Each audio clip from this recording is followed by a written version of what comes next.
The earth swirled its rocky self out just far enough away for warmth, nestled into the warp and weave of the celestial blanket, and we all got comfortable, naked in the garden, our voices only instinct then, humming the connections, without words, without separation, that folded us to mother, to earth, to fire, to one another.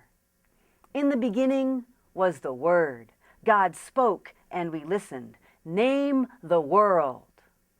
And all the tongues formed their syllables to own everything we named.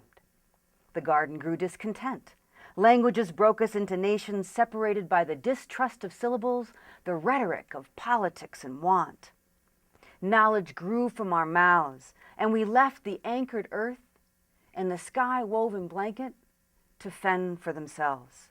We forgot the thread, buried forever in the garden that connects all of us to the same source.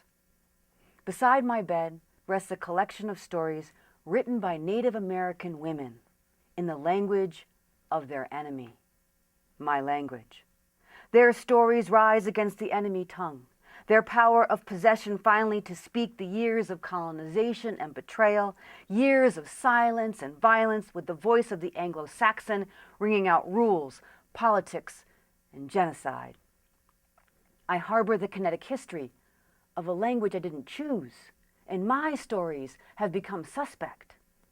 Yet my blanket is woven as tightly with years and blood as those who have reinvented the language to make their voices heard.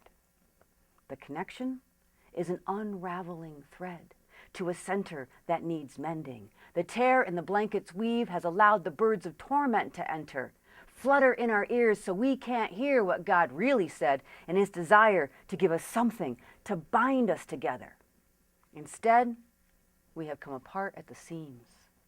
Our mouths open with words spilling division like so many irretrievable curses. I was named long before I was born.